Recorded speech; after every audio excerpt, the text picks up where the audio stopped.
સમગ્ર ભારતમાં પ્રધાનમંત્રી નરેન્દ્ર મોદી દ્વારા મેં ભી ચોકીદાર અભિયાન અંતર્ગત એક ઝુંબેશ શરૂ કરવામાં આવી છે। બીજેપીના સમર્થકો પોતે પણ પોતાને ચોકીદાર તરીકે સંબોધે છે, ત્યારે નર્મદા જિલ્લાના ડેડિયાપાડા તાલુકામાં એક એવું મંદિર આવેલું છે જે મંદિરનું નામ જ ચોકીદાર છે। જી હા, નર્મદા જિલ્લાના ડેડિયાપાડા તાલુકામાં સાતપુડા પર્વતની ગિરિમાળાની મધ્યમાં ચોકીદાર દેવનું મંદિર આવેલું છે। આ મંદિરમાં બિરાજમાન દેવને સ્થાનિક લોકો અને બીજા રાજ્યના આદિવાસીઓ ક્યારેક દેવદર વાણિયા, ક્યારેક કાળિયા ભૂત મામા તો ક્યારેક ચોકીદાર દેવ તરીકે સંબોધે છે। અહીં મધ્યપ્રદેશ, મહારાષ્ટ્ર અને ગુજરાત એમ 3 રાજ્યમાંથી શ્રદ્ધાળુઓ આ ચોકીદાર દેવના મંદિરે દર્શન કરવા આવે છે। ત્રણેય રાજ્યના આદિવાસી શ્રદ્ધાળુઓ આ દેવને અલગ અલગ નામથી સંબોધે છે। મહારાષ્ટ્રના આદિવાસી આ દેવને દેવદર વાણિયા કહે છે, ત્યારે મધ્યપ્રદેશના આદિવાસી કળિયાભૂત મામા કહે છે, જ્યારે ગુજરાતના આદિવાસીઓ ચોકીદાર તરીકે સંબોધે છે। આ દેવનું નામ આદિવાસીઓ માટે ભલે અલગ અલગ હોય, પરંતુ અહીં આવનાર દરેક શ્રદ્ધાળુઓની આસ્થા એક જ હોય છે। આજે લોકસભાની ચૂંટણીઓમાં ચોકીદાર નામના શબ્દ પ્રયોગથી આખું રાજકારણ ગરમાયેલું છે। આમ કહી શકાય કે દેશના વડાપ્રધાન આજે ચોકીદાર હોવાના વાતે પ્રચાર કરી રહ્યા છે, જ્યારે કોંગ્રેસ એનો વિરોધ કરે છે અને ચોકીદાર ચોર છે એના નામની વાતો કરે છે। ત્યારે આપ નર્મદા જિલ્લામાં જોવો છો કે દેવ મોગરા માતાનું મંદિર છે અને તેમની નજીકમાં આવેલું આ ચોકીદારનું મંદિર છે। એ ચોકીદાર દાદા જે ચોકીદાર મામા તરીકે ઓળખાય છે અને આ ચોકીદાર મામા આ અહીંના આદિવાસીઓની રક્ષા કરે છે। એમ કહેવાય છે કે દેવ મોગરા માતાજીની ચોકી છે અને ત્યાં દર્શન કરતા પહેલાં આ ચોકીદાર મામાના દર્શન કર્યાથી જ માતાજી એમનું બધું જ એક્સેપ્ટ કરે છે।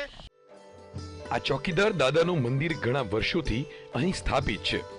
આ મંદિર એટલા માટે બનાવવામાં આવ્યું છે કે મંદિરથી થોડે દૂર દેવ મોગરા ખાતે આદિવાસીઓની કુળદેવી પાંડુરી માતાનું પ્રસિદ્ધ મંદિર આવેલું છે। આ પાંડુરી માતાનું મંદિર પ્રાચીન સમયથી અસ્તિત્વ ધરાવે છે। આ પાંડુરી માતા આદિવાસીઓની કુળદેવી છે। અહીં દર શિવરાત્રિએ 5 દિવસનો મેળો ભરાય છે। અહીં રોજ હજારોની સંખ્યામાં શ્રદ્ધાળુઓ આવતા હોય છે।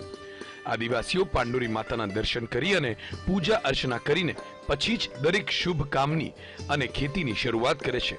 દેવ મોગરા પાંડુરી માતાના મંદિરે જતા પહેલા કાળિયાભૂત મામા એટલે કે ચોકીદાર દેવનું મંદિર રસ્તામાં આવે છે, જ્યાં પહેલા શીશ ઝુકાવવું પડે છે। ત્યાંથી ચોકીદાર દેવની રજા મળે પછી જ આગળ પાંડુરી માતાના દર્શને જઈ શકાય છે।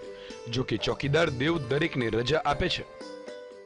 આ ચોકીદાર મામાનું મંદિર છે। આ સૌપ્રથમ આપણે આ દર્શન કરવા માટે દેવમોગરા જઈએ તો પહેલા મંદિર પર અહીંયા રજા માંગવી પડે છે કે માતાજી અમે તમારા દરબારમાં આવી ગયા, તો સૌપ્રથમ અહીંયા આવી જોઈએ। જે ચોકીદાર શબ્દ વપરાય છે આ ચૂંટણી 2019 લોકસભા ચૂંટણીમાં, આ ચોકીદાર પ્રધાનમંત્રી કહે છે ચોકીદાર શબ્દ કે ચોકીદાર છે એવું કહે, અને કોંગ્રેસવાળા કહે છે કે ચોકીદાર ચોર છે। તો ખરેખર આ ચોકીદાર શબ્દ છે, ચોર છે, એક આવો નહીં જોઈએ, કેમ કે અમારો જે બાપ દાદાના હાથની કુળદેવી માતા છે, આ ચોકીદાર અમારી ચોકી કરે છે, એટલે આ શબ્દ નહીં વાપરવો જોઈએ। કહેવાય છે કે કુળદેવીની પૂજા અર્ચના કરવી હોય તો તે પહેલા ચોકીદાર દેવને પ્રસન્ન કરવા પડે છે। તેમના મંદિરમાં પૂજા કરીને જ પાંડુરી માતાના મંદિરે જવાય છે। આદિવાસીઓમાં એવી માન્યતા છે કે ચોકીદાર દેવની પૂજા કરવાથી જ પાંડુરી માતાના મંદિરે દેવ મોગરા જવાનો રસ્તો એમના માટે ખુલી જાય છે। કોઈ ચોકીદાર દેવની પૂજા કર્યા વિના પાંડુરી માતાના મંદિરે જાય તો એમની પૂજા સંપન્ન થતી નથી। તે માટે જ આ ચોકીદાર દેવને આદિવાસીઓ રક્ષક માને છે। હાલની લોકસભાની ચૂંટણીમાં ચોકીદાર નામ વપરાતા શ્રદ્ધાળુ આદિવાસીઓની લાગણીઓ પણ દુભાઈ રહી છે। જે પાંડુરી માતાના દર્શન અર્થે જાય એના પહેલાં આ મંદિર આવે છે। એ મંદિરનું ખાસિયત એ છે કે દેવ મોગરા માતાના દર્શન કરવા જાય એના પહેલાં અહીં આ મંદિરનું દર્શન કરવું ખૂબ જ જરૂરી છે। 3 રાજ્યના લોકો આવે છે, અલગ અલગ એ નામ ચેન્જ થાય છે। કોઈ કાળિયા મામા કહે, કોઈ દરવાણે કહે, કોઈ ચોકીદાર કહે છે, પણ મેન એક જ નામ છે। એ મેન મિનિંગ કે એ લોકો દરવાજો ગણાય, એ દરવાજો એટલે ગેટ, ચોકીદાર ગણાય, એટલે એ લોકો નામ અલગ અલગ કહે। ખાસ કરીને સોશિયલ મીડિયા પર લોકસભા ચૂંટણીના માહોલમાં પોતાના વિશેષ ગુણ માટે નેતાઓ અને કાર્યકરો પોતાની પ્રોફાઇલમાં ચોકીદાર શબ્દ ઉમેરે છે। ત્યારથી જ ચોકીદાર શબ્દ વધુ પ્રચલિત થયો છે। પરંતુ અહીંના આદિવાસીઓ માટે તો આ શબ્દ પહેલેથી જ પ્રચલિત છે અને આ ચોકીદાર તેમનું રક્ષણ પણ કરતો હોવાનું માને છે।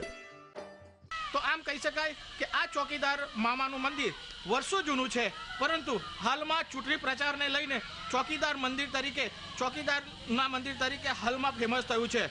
Pravin Patwari, VTV news, Narmada.